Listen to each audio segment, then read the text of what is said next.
मुख्यमंत्री जयराम ठाकुर बोले, शास्त्रीय शिक्षकों की मांगों पर करेंगे विचार। तिरंगे की ताकत, बसों पर तिरंगा देख किसी ने चेकिंग के लिए नहीं रोका। अब खबरें विस्तार से।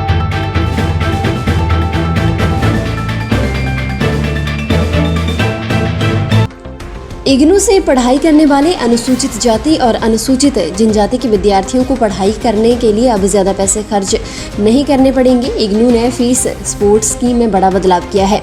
अब अनुसूचित जाति, अनुसूचित जनजाति से संबंध रखने वाले विद्यार्थियों को बीए, बीएससी, बीकॉम सहित 55 डिप्लोमा प्रोग्राम की पढ़ाई की सुविधा निःशुल्क मिलेगी। इसके लिए सालाना आय 2.5 लाख से कम होनी चाहिए। शर्तें पूरा करने वाले विद्यार्थियों को मात्र 200 रुपये तक का पंजीकरण करवाना होगा। इसके बाद किसी प्रकार की कोई फीस नहीं देनी होगी। इससे पहले बीए के लिए ही ये निःशुल्क स्कीम उपलब्ध थी। जनवरी 2022 सत्र के लिए भी अनुसूचित जाति और अनुसूचित जनजाति के विद्यार्थियों को सिर्फ 200 रुपये के पंजीकरण शुल्क अदा करने पर विभिन्न स्नातक, स्नातकोत्तर, प्रमाण पत्र कोर्स और डिप्लोमा कोर्स में निःशुल्क शिक्षा प्रदान की जाएगी। अंतर्राष्ट्रीय क्रिकेट स्टेडियम धर्मशाला में भारत श्रीलंका के बीच रविवार को हुए दूसरे T20 क्रिकेट मैच में भारत ने 6 विकेट से जीत हासिल की। सीरीज का तीसरा मैच जीतते ही भारत ने 3-0 से क्लीन स्वीप किया।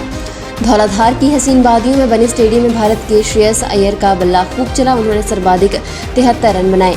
146 रनों का पीछा करते हुए भारत ने 16.5 ओवरों में 4 विकेट खोकर जीत हासिल की।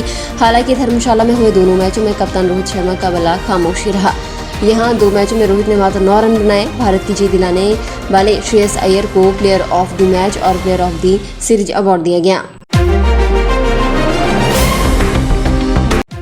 मुख्यमंत्री जयराम ठाकुर का कहना है कि राज्य सरकार शास्त्रीय अध्यापकों की उचित मांगों पर राज्य सरकार सहानुभूतिपूर्वक विचार करेगी।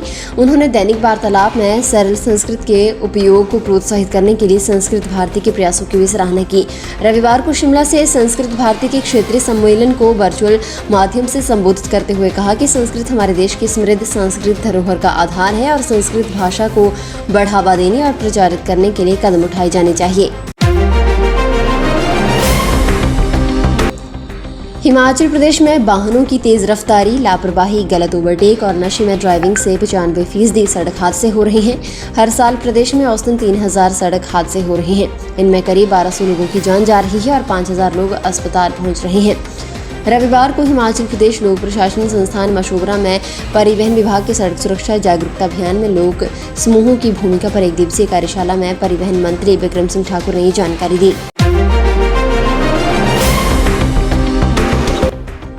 बाथू हादसे में झुलसी एक और महिला ने रविवार दोपहर बाद पीजीआई चंडीगढ़ में उपचार के दौरान दम तोड़ दिया। अब तक मामले में 11 मौतें हो चुकी हैं। अब पीजीआई चंडीगढ़ में 3 घायलों का उपचार चल रहा है। पुलिस ने इस मामले में एक और आरोपी को गिरफ्तार किया है। इस मामले में अब तक कुल 3 गिरफ्तारियां हो चुकी हैं। मृतक महिला की पहचान नसरीन पत्नी छोटे निवासी बिलासपुर उत्तर प्रदेश के रूप में बताई गई है। सुजानपुर में ब्यास नदी के तट पर विदेशी परिंदे ने डेरा जमा लिया है। ये शाम ढलते ही सुजानपुर से लौट जाते हैं। ब्यास नदी सुजानपुर के किनारे और पानी के बीच विदेशी परिंदे देखने को मिल रहे हैं। ये विदेशी परिंदे पर्यटकों के लिए भी आकर्षण का केंद्र बने हुए हैं। मेहमान परिंदे मुर्गाविया, बगुले, ब्लॉक हेड और ब्यास नदी के तट पर सुबह भोजन की तलाश में आते हैं। ब्यास नदी के इर्द गिर्द डेरा जमाई विदेशी मेहमान रूस, साइबेरिया आदि विभिन्न देशों से मीलों का सफर तय करके हर साल सर्दियों के मौसम में हिमाचल पहुंचते हैं। इन विदेशी परिंदों का मुख्य भोजन मछलियां होती है। प्रदेश भर के शक्तिपीठों में इन दिनों में श्रद्धालुओं की काफी भीड़ उमड़ रही है। खासकर वीकेंड पर सभी मंदिरों में हजारों की तादाद में भक्त शेष नवाने पहुंच रहे हैं। तो वहीं प्रशासन ने भी सुरक्षा व्यवस्था को लेकर कड़े इंतजाम किए हैं। बताया जा रहा है कि रविवार को जिला कांगड़ा के ब्रजेश्वरी श्री चामुंडा मंदिर, मांजवाला जी जिला ऊना के चिंतपूर्णी मंदिर, हमीरपुर में द्योट स्थित मंदिर और बिलासपुर के श्री नैना देवी मंदिर और शातलाई में बाहरी राज्यों से भी हजारों की संख्या में श्रद्धालु पहुंचे हैं। उधर उत्तर भारत के शक्तिपीठ बाबा बालकनाथ मंदिर द्योट स्थित में मेला शुरू होने में अभी कुछ समय बचा हुआ है और मंदिर में श्रद्धालुओं की भीड़ भी बढ़ना शुरू हो गई है। रविवार के दिन भी काफी संख्या में श्रद्धालु मंदिर में पहुंचे थे। राज्यपाल राजेंद्र विश्वनाथ हर्लेकर ने रविवार को कांगड़ा जिला के जूनल अस्पताल धर्मशाला में एकीकृत पल्स पोलियो अभियान का शुभारंभ किया। इस अवसर पर उन्होंने 0.5 वर्ष की आयु के बच्चों को दवा पिलाई। इस अभियान के तहत कांगड़ा जिला के 1.21 लाख से अधिक बच्चों को पोलियो की दवा पिलाई जाएगी। इस अवसर पर राज्यपाल ने कहा कि लोगों को चिकित्सा सेवाएं प्रदान करने के लिए चिकित्सा कर्मचारी प्रशंसनीय सेवाएं दे रहे हैं। यूक्रेन से शिमला पहुंची 2 छात्राओं कशिश शर्मा और ऊशिमा ने बताया कि भारत सरकार के प्रयास से यूक्रेन में भारत के राजदूत और वहां की सरकार भारतीय विद्यार्थियों को वापस सुरक्षित भेजने का प्रयास कर रही है। उन्होंने बताया कि एयरपोर्ट तक लाने के लिए बसों में भारत का झंडा लगाया जा रहा है।